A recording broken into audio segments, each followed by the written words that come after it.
Çox maraqlı xəbərlə davam edirik. Dəniz yoxsa hovuzlar? Bəlkə də hovuzlara, aquaparklara üz tutan vətəndaşların bir çoxu bu istirahət zonalarında suyun necə təmizlənməsi, necə dərmanlanması və digər qaydalardan ümumiyyətlə xəbərsizdirlər. Elə bir çox hallarda bu kimi sahibkarlıq obyektlərində vətəndaşların məlumatsızlığından istifadə edən sahibkarlar hovuz suyunu ya düzgün dezinfeksiya etmir, ya da ki, işi körtəbii görürlər. Gəlin izləyək. Üzərində belə rahatlıq hiss edirəm, həm də ki, təmizlik, belə çirkin su gəlmir. Bu kimi hovuz və aquaparklar üçün ciddi sanitar gigiyenik tələblər mövcuddur. Bu qaydaların ən vacib tələblərindən biri suyun keyfiyyəti və vaxtında dezinfeksiya edilməsidir. Hər gün təmizlənir. Saat 5-dən müştərilərimiz gəlmədən bunları biz hazır vəziyyətə gətiririk. Onda insanlar arasında bağırsaq xəstəlikləri deməli yayılması ehtimalı ola bilər. Dəri xəstəliklərinin yayılması ehtimalı ola bilər. Bir-iki çimərliklər xarici ölkə ərazisində fəaliyyət göstərən çimərliklərdə dəniz suyunun təmizliyindən söhbət belə gedə bilməz. Bunu hər il çimərlik mövsümündə Səhiyyə Nazirliyi də açıqlayır. Elə buna görə də vətəndaşların əksəriyyəti təmizliyə görə çimərliklərə deyil, aquaparklara üst tuturlar. Dəniz yox, hovuza gəlirsən. Həm təhlükəsizliyə görə, suyun təmizliyinə görə. Həm attraksiyonların olmağı, həm nisbətən suyun təmiz qalmağı, insanların az axın olmağı bizi bura gəlməyə sövq edir. Dəniz əslində təhlükəlidir, hovuz ondan sonra yaxşıdır. Hovuzda yəni həm təmiz sudur, həm də faydalıdır da.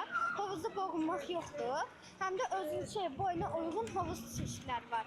Hətta çimərliklərin əksəriyyətinə giriş ödənişsiz olmasına baxmayaraq, insanlar yenə də sağlamlıq və təhlükəsizlik baxımından dənizə deyil, hovuzlara üst tutmağa üstünlük verirlər. Bəs bu məkanların sahibləri müştərilərinin onlara olan inamını doğrulda bilirmi? Mütəxəssislərin sözlərinə görə hovuzlarda istifadə olunan su içməli suyun keyfiyyəti ilə demək olar ki, eyni olmalıdır və vaxtaşırı su xlorlanmalı və dezinfeksiya edilməlidir. Ona görə içməli sudan istifadə edilməsi zəruridir ki, hovuzlarda, aquaparklarda suyun dəyişdirilməsi yalnız mövsümə uyğun həyata keçirilir. Çünki qapalı və açıq hovuzlarda suyun dezinfeksiya edilməsi, ciddi nəzarətin olunması sahibkarlar üçün başlıca şərtdir. Deməli, bu xlordur.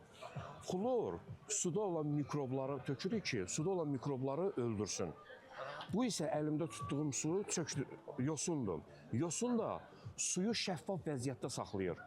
Bu isə çökdürücüdür.